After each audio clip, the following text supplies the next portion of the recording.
Muslims around the world are suffering.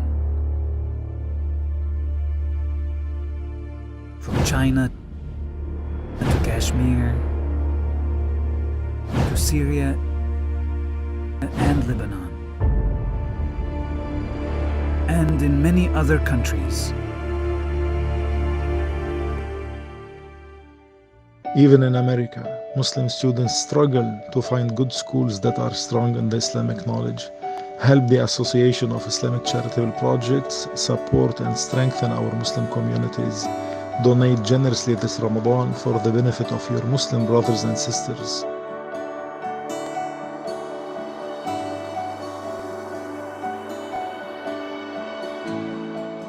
Visit gofundme.com/AICP fund.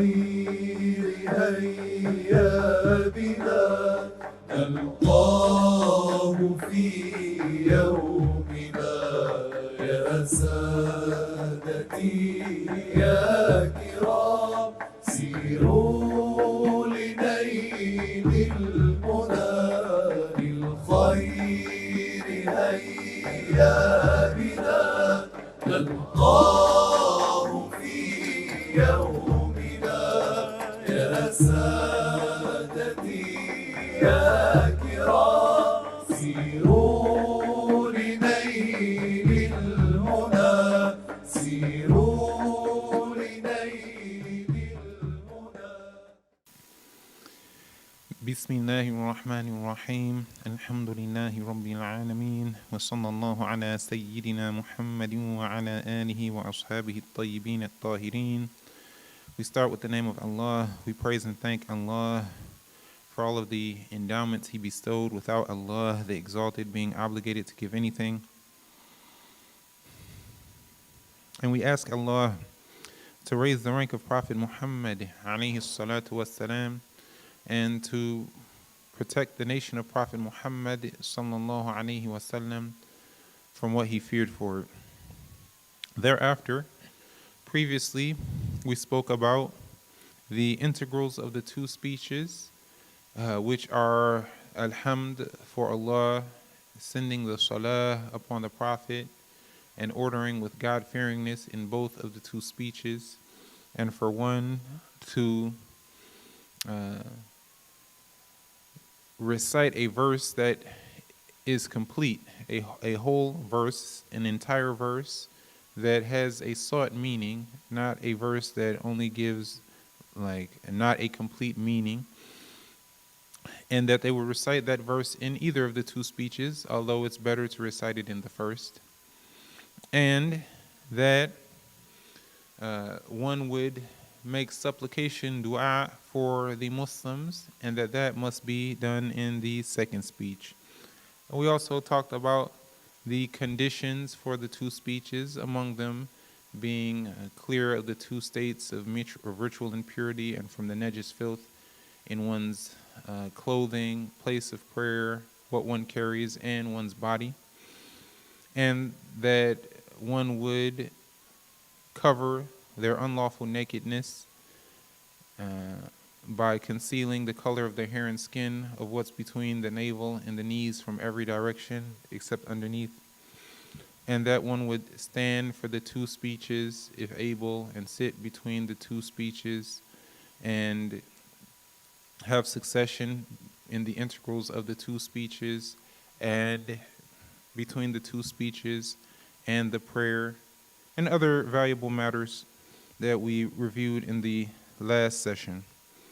God willing, in this final session for the month of Ramadan, we will talk about some of the matters that pertain to following the Imam. And it's numerous what the Sheikh talked about, and he gave some detail. He went into a certain amount of detail. So I doubt that we will complete them all, but we will complete whatever we're able to in the allotted amount of time. the author, may Allah Ta'ala have mercy on him, said that everyone who follows an imam while performing the prayer of Jumu'ah or other prayers must fulfill the following obligations.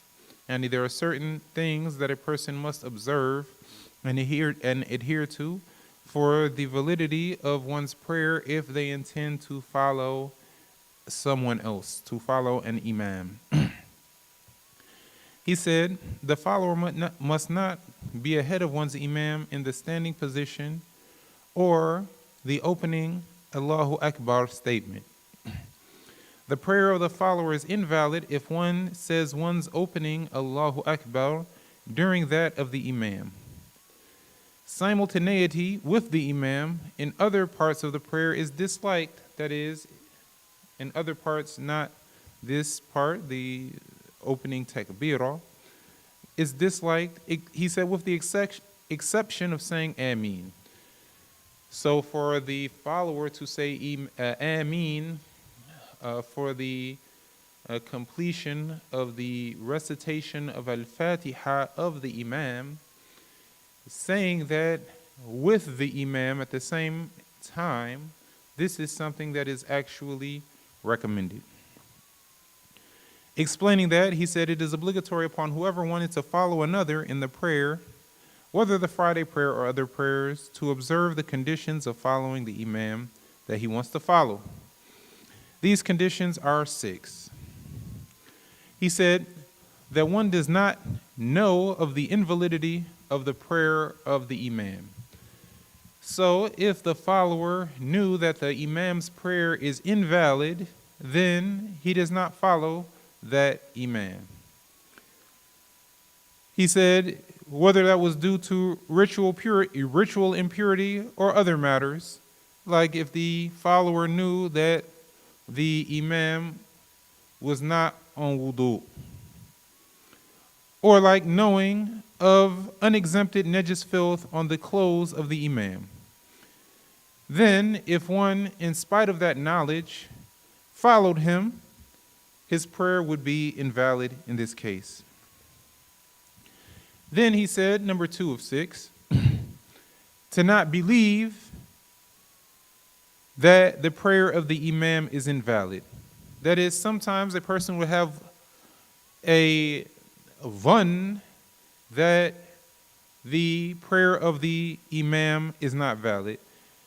That is, he would believe without having definitive knowledge that the prayer of the Imam is not valid.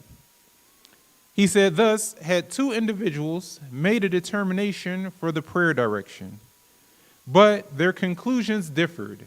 That is, they did not agree on exactly what the prayer direction was. So one of the 2 people, they faced one direction, and the other did not face the same exact direction. Then it is not permissible for one of them to follow the other.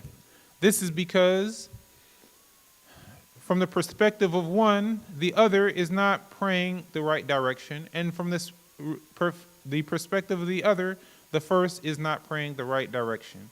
And because they both made a determination to find the prayer direction and they differed. However, this making a determination for the Qibla, it is not definitive knowledge. And they are exerting effort to find the prayer direction based on the rules of the religion, and they're doing the best that they can at that. And even if one of them was slightly off in reality, then their prayer would be valid. But since the 2 of them did not agree upon the prayer direction, then one of them is not allowed to follow the other, because according to the deduction and the dhann of one of them, the prayer of the other one would not be valid. Number 3 is to not believe that repeating the prayer is obligatory upon the Imam. Sometimes there is a situation where a person is obligated to pray in the circumstance or in the situation that he finds himself in for a specific reason, like for what they call hurmatul waqt, which is that the person would perform something during the prayer time, but still be obligated to repeat the prayer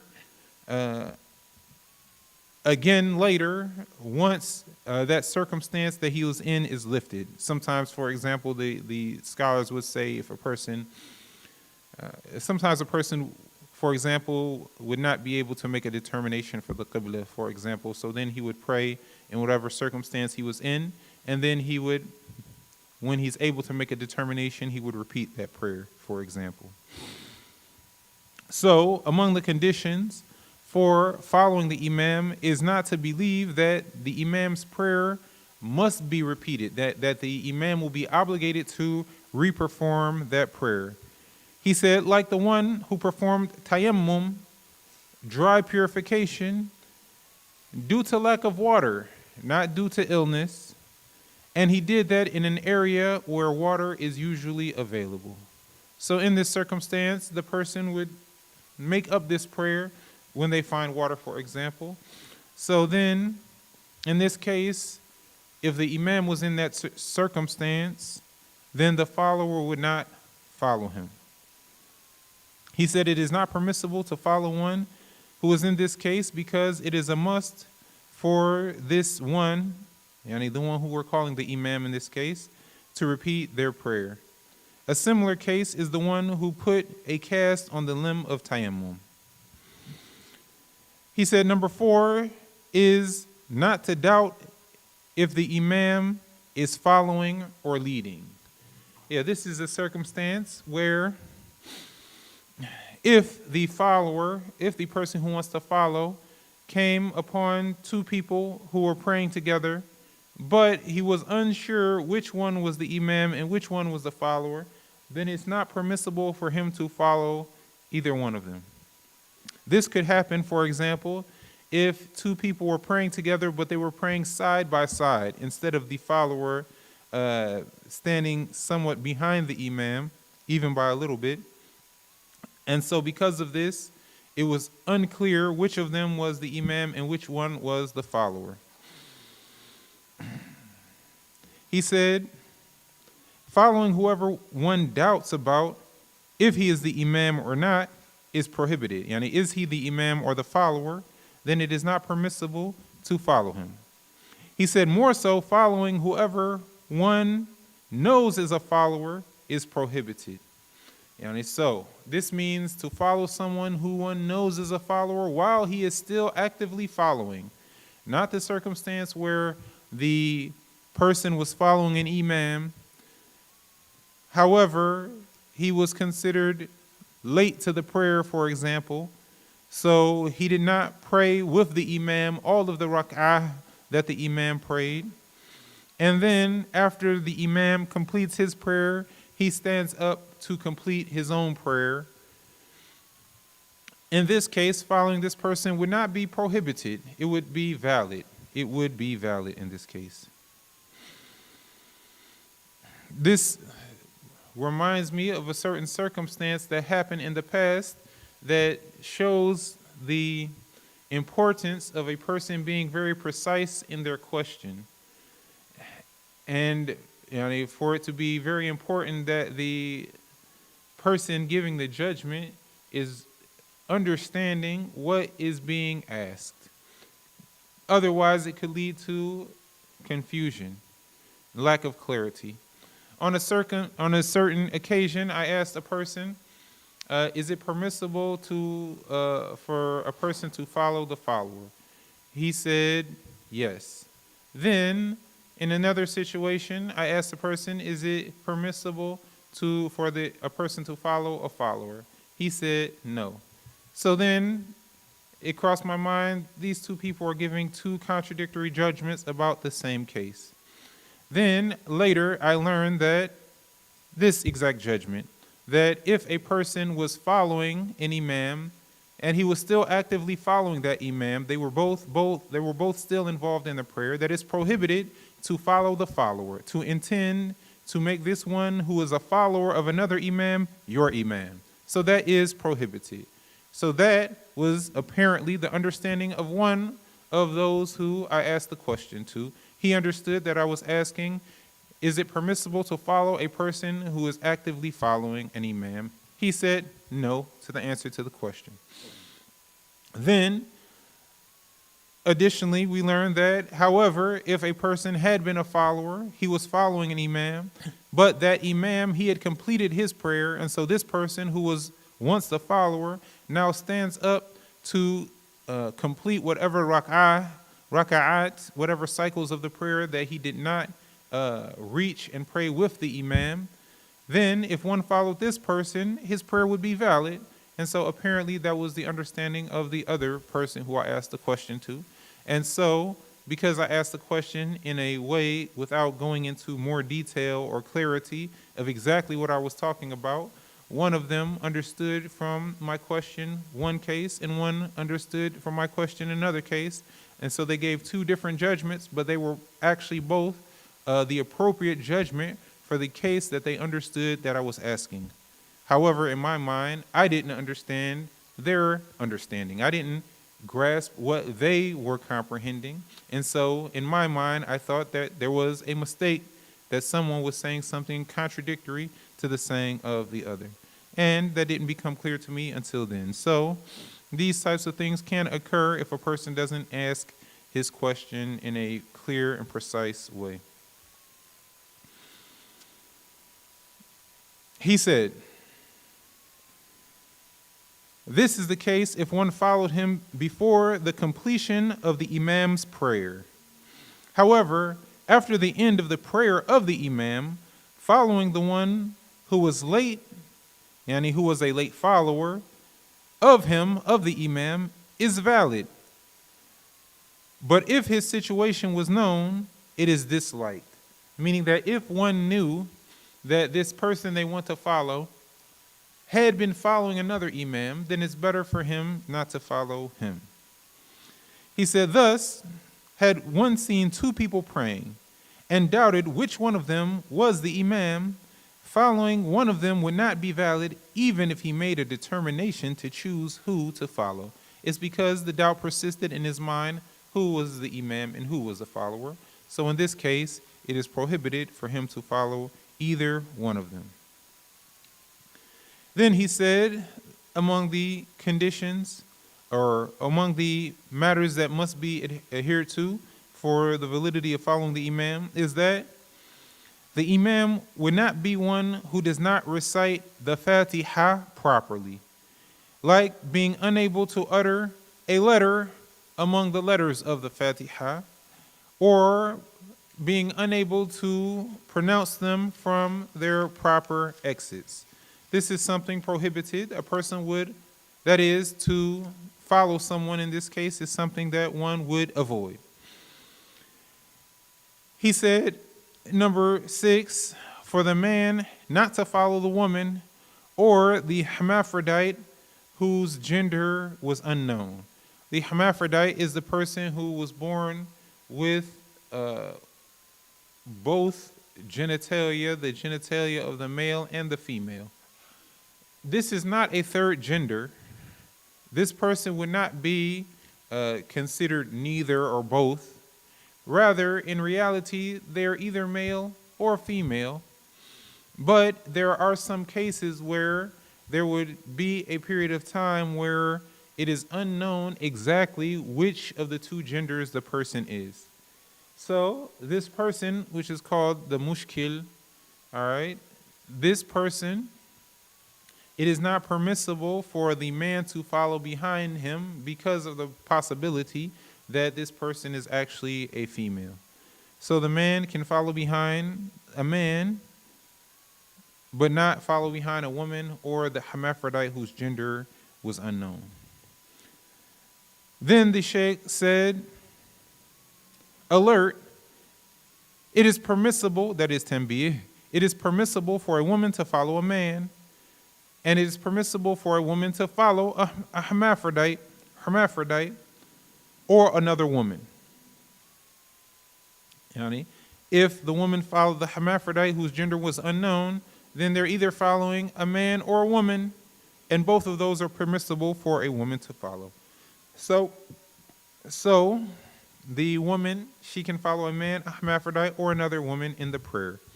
He said, as for the hermaphrodite whose gender was unknown, they may follow a man, not a woman, because it's possible that their gender is male. So then if they followed a woman, that would be invalid. So they would not follow a woman. Rather, they would follow men only. He said, as for the saying of the author, the follower must not go ahead of one's imam in the standing position or the saying of the opening Allahu Akbar. That is, the prayer of the follower is invalid if one says one's opening Allahu Akbar doing that of the imam. As we've already mentioned, one starts the prayer by having the intention in one's heart, saying Allahu Akbar while standing. Yani these are the first three integrals, and there is some simultaneity between them. One would be standing at the same time that they make the intention and they say the opening Allahu Akbar. He said simultaneity with the imam in other parts of the prayer is disliked. So, if the imam said Allahu Akbar, then the follower would not begin saying Allahu Akbar until the imam has completed the ra and akbar of his own takbirah. So the follower does not begin saying Allahu Akbar until the imam has completely finished saying Allahu Akbar. If the follower said Allahu Akbar at the same exact time as the imam, so he started when the imam started, his prayer would not be valid. Likewise, if the opening saying of Allahu Akbar of the follower overlapped any part of the takbirah of the imam. So if the follower started saying Allahu Akbar after the imam finished the ha from Allah and did not complete Akbar, or if he started the hamza of Akbar and didn't get to the cat, or he got to the cat and didn't get to the ba, or he got to the ba and didn't get to the ra, or he started the ra but he didn't complete the ra. In any of those cases, if the follower started his takbirah, then his prayer would not be valid, his following would not be valid, his prayer would not commence. Rather, the follower must wait until the imam finishes the akbar, the ra in akbar, in the saying of Allahu Akbar, before even beginning his utterance of the takbirah, of the saying of Allahu Akbar. As for other parts of the prayer, like bowing, standing up, prostrating, going down to the sujood position, sitting between the two prostrations, standing up to begin another cycle of the prayer after the completion of one rak'ah. In these cases, for the follower to perform them at the same exact time as the imam does not invalidate the prayer. However, it is disliked.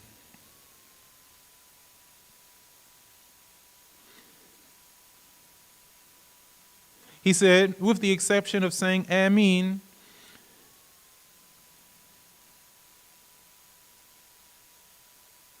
because this is something that is actually recommended. The scholars mentioned this, that the Prophet ﷺ informed that when the imam says Ameen, the angels say Ameen, and the person among the followers whose Ameen, whose saying of Ameen, is simultaneous with the Ameen of the angels, then he would have sins forgiven.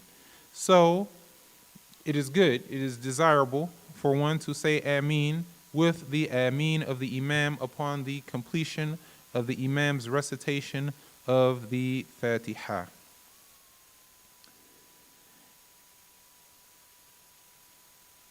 Then he said, mentioning back to the sayings of the author about going ahead of the imam in the standing position and in the ihram, that it's something that this is something prohibited He mentioned that the first among them is not to go ahead of the imam in the standing position. So this is something prohibited. If one was intending to follow another person in the prayer, he does not stand in front of the imam. What is the consideration for standing in front of the imam? How would one know that one was standing in front of the imam or right to his side or actually behind him? He said the consideration is the heel. So in the standing position, the consideration is the heel, the back part of the foot. So the heel of the follower would not go ahead of the heel of the imam. So here we're not talking about the toes.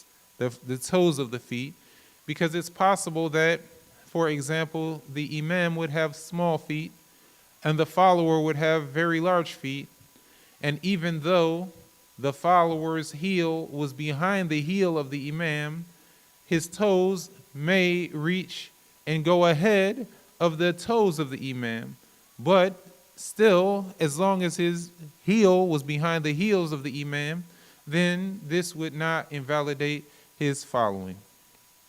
This would not invalidate his prayer. In the sitting position, the consideration for being ahead of the imam or not is the buttocks.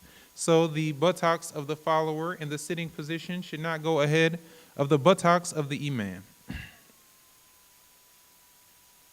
He said, thus, if he went ahead of the heel of the imam with his heel, his prayer is not valid. He said the second is succeeding in the opening Allahu Akbar. It is obligatory not to go ahead of the imam in the opening saying of Allahu Akbar. In fact, simultaneity, that is being at the same time with the imam in the takbirah, that is the opening saying of Allahu Akbar, invalidates the prayer, whether it was certain or even doubted. That is, if the person even doubted that his takbirah was simultaneous with the takbirah of the imam, then likewise his prayer would be invalid. He said, delaying the complete takbir of the follower until the completion of the complete takbir of the imam is obligatory. As for simultaneity and other than that, among the movements of the prayer, it is disliked, meaning that it's better to avoid it. However, it does not invalidate. Furthermore, by that is by simultaneity in the different positions, in the different movements, for one to, for example, bow exactly as the imam bows, and to stand exactly as the imam stands, not to wait for the imam to bow, then bow and catch up with him, then to wait for him and then stand up. That's not simultaneity. But to bow with him as he bows, this would cause one to miss the reward of praying in congregation. So this is very important for a person to know about, because why are they even praying in congregation if not for the reward? They want the reward for this deed. So it's important for one to know that simultaneity in those moves is not recommended. Rather, he allows the imam to go to the position, then he goes and catches the imam in the position. We're not saying that he wants to delay behind the imam by like a whole integral or anything like that, or be many moves behind the imam, no, but that he would allow the imam to go to the next position before he himself went to that position. He said the exception to this among the mentioned matters is saying Ameen. Simultaneity is superior by not preceding or succeeding it. That is, he would say the Ameen starting with the imam and not going after. He wouldn't start before the imam, and nor would he delay until after the imam began.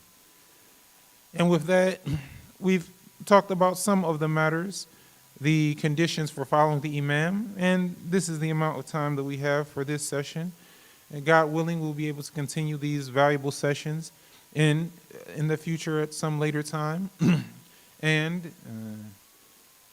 inshallah, we'll meet again in the coming Ramadan. That is, of course, if Allah the Exalted will for us to do so. May Allah the Exalted give us a long life in obedience to Him. May Allah the Exalted make us among those who acquires the obligatory knowledge, implements it masters it, implements it, and teaches it to others. For surely that is the cause for a great reward. And I'll mention for you that the person who fulfills these matters, who learns this summary book, then they will have acquired the obligatory knowledge of the religion, or most of the obligatory knowledge of the religion. If they were a person who involved themselves in matters not mentioned in the summary, then of course they would be obligated to acquire the religious judgments pertaining to that, like some types of dealings that were not mentioned in the summary or other matters. And our sheikhs mentioned that the person who fulfills all of the obligations and avoids all of the sins, that this is a pious person. And if a person can maintain that status for a period of time, then inshallah, Allah the Exalted would inspire them to do additional acts of worship. And the person whose heart was not attached to the dunya, and the person who fulfilled the obligations and avoided all of the sins, and he did additional acts of worship, if he could stay in that circumstance, in that situation for long enough, then his rank would be raised and raised and raised until he became a highly pious Muslim, a Muslim of the state of high piety. And what we mean by that is that he would enter into the state of wilaya, this specific type of wilaya, which means that he would become among those who لا خوف عليهم ولا هم يحزنون, that he would be among those who on Judgment Day would not be sad, they would not be sad, and they would have nothing to fear. So the person who reaches this status, inshallah, they would be protected from blasphemy. And isn't that the best that we would hope for, among the best things that we would hope for? May Allah the Exalted, even with our own weakness, may Allah the Exalted make us reach this state, make us reach this status. Ameen. Walhamdulillahi Rabbil Alameen. Wa sallallahu ala Sayyidina Muhammadin wa ala alihi wa ashabihi at-tayyibin at-tahirin. La ilaha illallah. Allahumma salli ala Sayyidina Muhammad wa ala alihi wa sahbihi wa sallim. Rabbi ighfir li wa lil mu'minina wal mu'minat. Jazallahu Muhammadan anna khayra. Assalamu alaikum wa rahmatullahi wa barakatuh. Muslims around the world are suffering. From China to Kashmir to Syria and Lebanon, and in many other countries. Even in America, Muslim students struggle to find good schools that are strong in the Islamic knowledge. Help the Association of Islamic Charitable Projects support and strengthen our Muslim communities. Donate generously this Ramadan for the benefit of your Muslim brothers and sisters.